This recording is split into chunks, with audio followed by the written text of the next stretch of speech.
ကဲအားလုံးပဲမင်္ဂလာပါဗျာဖိုးဖိုးလေး channel ကနေပြောညီတို့အားလုံးကိုပြန်လဲကြိုဆိုလိုက်ပါတယ်မနေ့ကကျွန်တော် Mario Body ပေးခဲ့တာဗီဒီယိုကြည့်လိုက်ရတဲ့ brother ရဲ့အနေနဲ့ရလိုက်မယ်လို့ထင်တယ်ကျွန်တော် Telegram မှာချပေးခဲ့တဲ့ပွဲတွေဟာဆိုလည်းဆင်ပြေခဲ့တဲ့အတွက်ကျွန်တော် Telegram ချစ်ကိုတွေလည်းအခုချိန်မှာဆိုတာယာနေလောက်ပြီလို့ထင်ပါတယ်ဗျကျွန်တော်ရဲ့ချစ်ကိုတွေလည်းတာယာခြင်းနဲ့ဆိုကြွားရသေးတယ်ကျွန်တော် Telegram channel လေးကိုလာရောက် join ဖို့ကျွန်တော်ဒီကနေပဲဖိတ်ခေါ်လိုက်ပါစေခင်ဗျ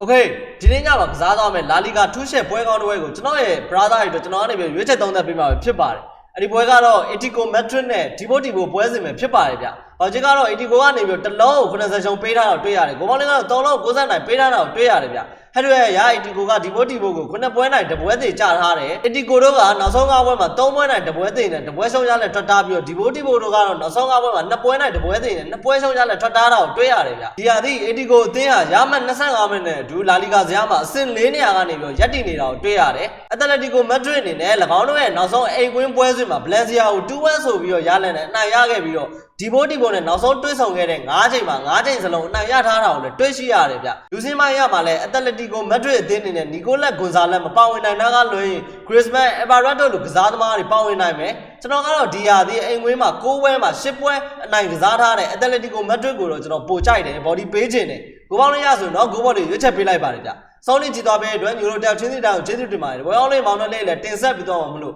ကျွန်တော် Telegram channel လေးကိုလည်း join ပေးကြပါဦးဗျ။